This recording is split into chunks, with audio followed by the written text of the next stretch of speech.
మీ అందరికీ తెలిసిందే మన యూనివర్స్లో క్రింజ్ అక్కడక్కడ స్ప్రెడ్ ఉంది. కానీ క్రింజ్కి స్పెసిఫిక్గా షో ఉందంటే అది మన బొక్కలో బాసే.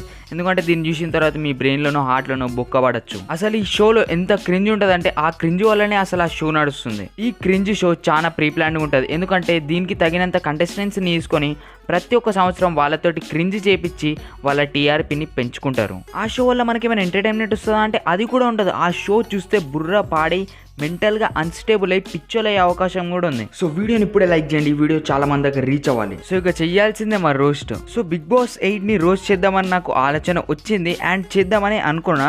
కానీ మన కొత్త సీజన్ స్టార్ట్ అయింది కదా, ఆ కొత్త సీజన్లో అసలు నాకు కంటెస్టెంట్స్ ఎవరో తెలియట్లేరు. ఐ మీన్ వాళ్ళ పేర్లు కూడా. ఒక స్టూడెంట్ది 10th అయిపోయిన తర్వాత ఇంటర్లోకి వెళ్ళిన తర్వాత కొత్త కొత్త చాప్టర్స్ ఉన్నట్టు ఈ బిగ్ బాస్ సీజన్ 8లో కూడా కొత్త కొత్త కంటెస్టెంట్స్ ఉన్నారు. కానీ ఏం లాభం, అందరు చేసేది క్రింజే కదా. ఇప్పుడు ఈ షోది మెయిన్ మోటివ్ ఏంటంటే ఎవడైతే ఎక్కువ క్రింజ్ చేస్తాడో వాడు లాస్ట్ దాకా ఉంటాడు అండ్ విన్ అవుతాడు. అందుకని చెప్పేసి ఇక్కడ అందరూ క్రింజ్ చేస్తారు. ఫస్ట్ టైం చూస్తున్నారా బాబు క్రింజ్ని ప్రమోట్ చేయడం?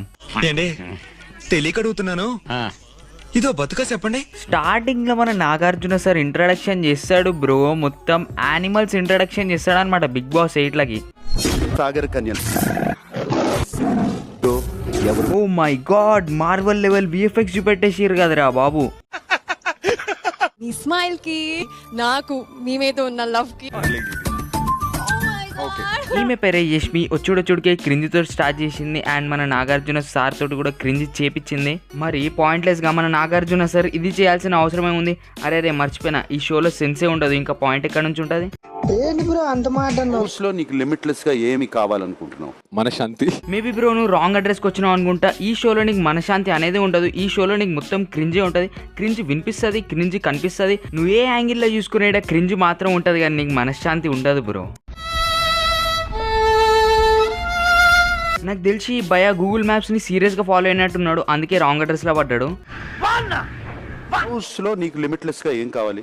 నిద్ర.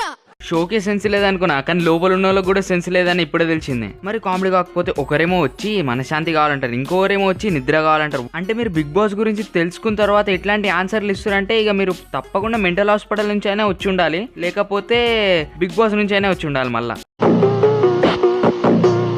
ఎందుకంటే ఆ కళ్ళల్లో చూస్తూ మాట్లాడితే ఎక్కడ నేను కొట్టుకుపోతానని భయం సార్. వామో, ఫస్ట్ లో వచ్చినాక పెద్ద బిస్కెట్ వేస్తే ఈ అక్క ఏకంగా క్రీమ్ బిస్కెట్ వేస్తుంది. ఎప్పుడు చెప్తే బ్లాక్ అండ్ మైండ్ కూడా ఓపెన్ అయిపోతుందో ఆడే భాష, శేఖర్ భాష. బాగానే ట్రై చేసావు బ్రో, రజనీకాంత్ లెక్క అట్లా డైలాగ్ చేద్దామని.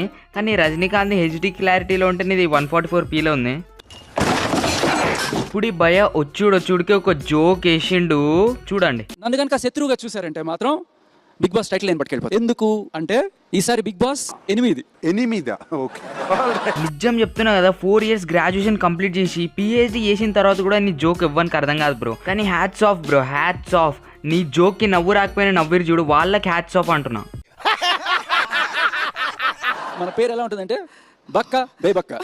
బాగుందన్న, బక్క బేబక్క. ఈ షో ఒక పెద్ద బొక్క.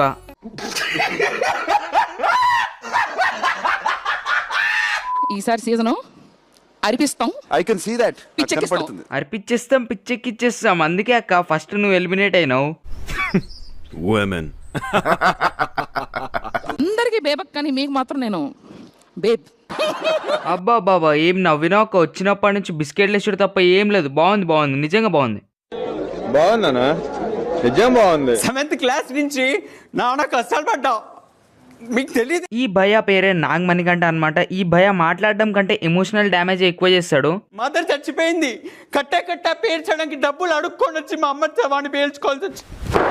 Emotional damage. బ్రో అయితే సింపతి కార్డ్ అయితే ప్లే చేస్తున్నా అనమాట. ఎస్ బ్రో, తెలుసు అందరి లైఫ్లో కష్టాలు ఉంటాయి అండ్ నీకు కూడా కష్టాలు కొన్ని ఉన్నాయి. కానీ అది ఈ బిగ్ బాస్ షోలో చెప్పడం అవన్నీ ఎందుకు? అసలు ఈ భయ ఒకటే రూల్ ఫాలో అవుతాడు, అదేంటంటే నీ దగ్గర పాయింట్ ఉంటే మాట్లాడు, పాయింట్ లేకపోతే ఏడ్చుకుంటే ఎమోషనల్ డ్యామేజ్ చెయ్యి అంతే. అసలు బ్రో ఎంత ఎమోషనల్ అయిపోయిందంటే చూడండి మీరే. ఎంతకంటే నేను ట్రాన్స్పరెంట్ గా ఉండాలండి బిగ్ బాస్. చూసారా గైస్, ఇట్లాంటి క్రింజ్ షోలోకి వెళ్తే ఇట్లానే అవుతుంది అనమాట.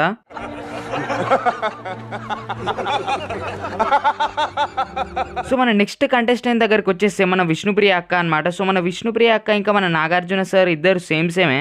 ఎందుకంటే మన విష్ణుప్రియ అక్కకి ఇంకా మన నాగార్జున సార్కి బిగ్ బాస్ అంటే ఇష్టం లేదు, కానీ బిగ్ బాస్ లో ఉన్నారు. నాకు అర్థం కాలేదు సార్. నెమ్మదిగా అన్ని అర్థమవుతాయి కానీ దా కూర్చో.